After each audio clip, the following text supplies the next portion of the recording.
Nunca houve-se um termo tão simples e tão eficaz para descrever a fraqueza, inexperiência e falha masculina quanto essa pequena e simples frase. Você é um besta! E graças à internet nunca tivemos tanto acesso a essas supostas falhas. E recentemente mergulhei nesse mundo de pessoas reagindo a incontáveis vídeos de homens sendo humilhantemente massacrados perante as câmeras. Por sinal, chega a ser meio redundante comentar, mas o motivo por trás disso é mulher. Quase todas as vezes é sempre mulher. E nossa, cara, a gente não se valoriza. Mas bem, quem sou eu pra dizer algo? Na época da escola eu tomei um socão no estômago só pra fazer uma garota que eu gostava rir. E não deu em nada no final das contas. Então, bem, eu acredito que seja um fair play pra todos nós. Mas algo que me entregava toda vez que eu assistia esses vídeos de Betinha sendo mogados era como os caras se deixavam cair nesse nível. Era uma questão que me deixava até meio perturbado, na verdade. Mesmo que a resposta mais óbvia seja a tal ilusão que a carência faz e como a ansiedade mista de negatividade faz o humano criar uma identidade submissa para si próprio, como se isso fosse ajudar em algo que claramente não ajuda em porra nenhuma. Mas se tu tá aqui, provavelmente deve ter visto aquele vídeo lá do Bostão, não é? Gente, ele tá bloqueado de tudo, mas olha quem tá me levando pra casa. O Bostão. É o meu Bostão. E tipo, cara, falar que isso é apenas carência na sua forma mais avançada simplesmente não encaixa. Eu tenho certeza que até mulher vendo esse vídeo em questão fica perturbado com a condição que o cara se deixa levar. E aí que percebi que temos vídeos que explicam a mentalidade desse tipo de homens, como são eles e muitas vezes como deixar de ser um beta. Mas nunca sobre como essas criaturas abandonadas por Deus nascem, como elas surgem, como que essa mentalidade bizarra nasce na pessoa. Portanto, hoje eu quero tentar elaborar algumas teorias meramente pessoais para tentar destrinchar os meandros dessa cabecinha confusa. E uma dessas coisas que eu acredito que seriam essenciais para essa mentalidade é a ideia de um mundo justo e igual. Se tu prestou atenção nas aulas do fundamental ao invés de ficar roubando o cardzinho do coleguinha, deve se lembrar de como nas aulas de ciência e principalmente geografia descrevia o mundo contemporâneo. Cara, eu lembro muito bem daqueles livros didáticos e ele é descrito como um lugar rumo à modernidade e sofisticação, com seus devidos problemas e desigualdades, mas onde as tecnologias e organizações mundiais são feitas para criar um mundo alegre de trocas de valores. Algo justo? Pois bem, eu digo, vivi por muito tempo com essa pintura de realidade na minha cabeça, até que me deparei com certos livros, assim, bem realistas, e compreendi que a roda do mundo gira em torno de tons de cinza, sem brancos ou pretos puros. Basicamente uma sociedade de interesses, como sempre vivemos. Mas, infelizmente, parece que não são todos que conseguiram compreender essa realidade e ainda vivem com a cabeça nessa pintura. Então eles acabam acreditando em um mundo onde se cada um fizer essa parte, tudo vai dar certo. Acontece é que tanto em relacionamentos quanto no cotidiano, ninguém quer fazer a sua parte. Ninguém quer fazer a parte que cada um deveria fazer. E essa tarefa sobra para quem acha que vai receber algo em troca. O que, como é de se imaginar, não vão receber nada. E no fim, acabam levando o chocolate naquele lugarzinho. E mesmo tomando chocolate, ele vai continuar a fazer a parte dos outros por dois motivos.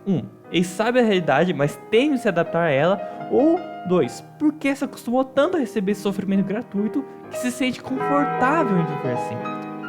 E nem preciso comentar que talvez o único alívio desses cabas é scrollando infinitamente nas redes ou batendo aquela pupunha para eliminar qualquer resquício de desejo por mudança de uma só vez. Mas minha outra teoria se relaciona com as questões de ego e medo.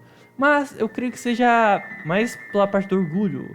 E falando nisso, o nosso orgulho existe não apenas como um mecanismo de preservação social e moral, mas também para nos impelir a tomar as decisões mais benéficas para nossa vida.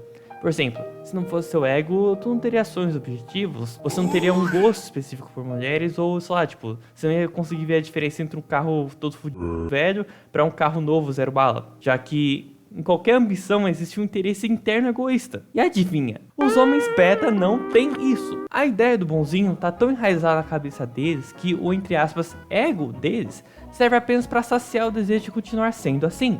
De continuar bancando a vítima e ao mesmo tempo sendo o pináculo da bondade. O pobre Atlas que segura o mundo, acreditando que dessa forma eles merecem o melhor que essa existência pode oferecer aos seus pés. E mal sabem eles que essa é a pior forma de ser egoísta, já que o que está em jogo aqui não confere conquistas ou simplesmente sobrevivência, como já dito, essa é a função do orgulho, mas sim em manter uma imagem social que ninguém respeita, ninguém gosta e muito menos traz alguma vantagem, a não ser humilhação e retrocesso em todos os aspectos da vida. Mas, quem sabe esse não é o objetivo final dos betas? Quem sabe eles têm um prazerzinho em tudo isso?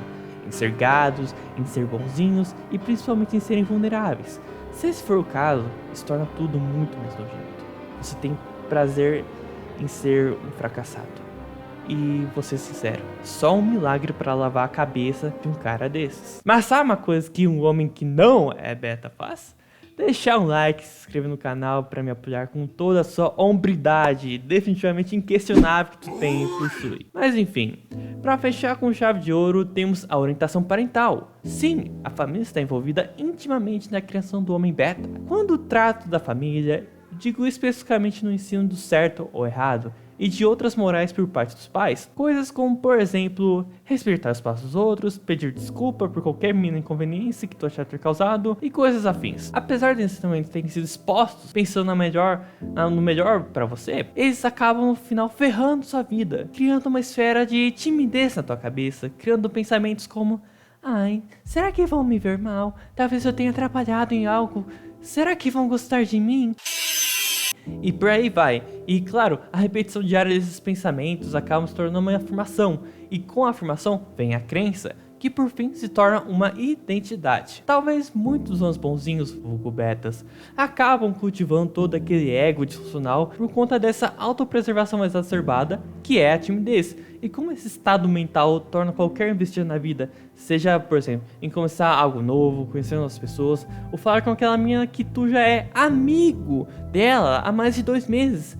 Isso torna tudo mais difícil. O cara tem que usar uma máscara de vulnerabilidade para sobreviver, entre muitas aspas, na hierarquia social, mesmo que isso signifique estar em seu nível mais baixo, ou seja, na ralé da ralé. E os valores parentais, combinados com essa identidade forjada, induzem o humano a continuar na merda que está a vidinha dele, pois no fim das contas, ele que é o certinho e o bondoso, todos os outros são cafajestes e vagabundos. Claro, tudo isso na cabeça dele. Posso estar falando asneira sobre essa questão parental?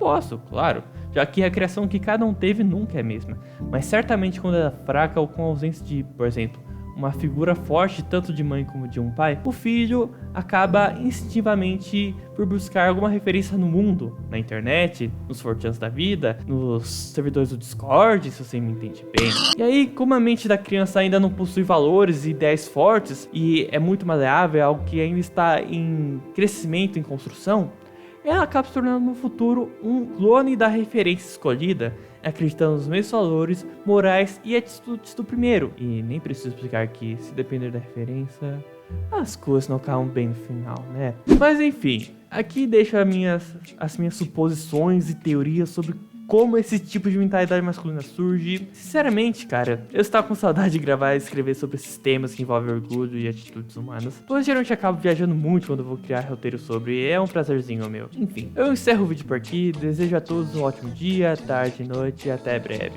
Falou!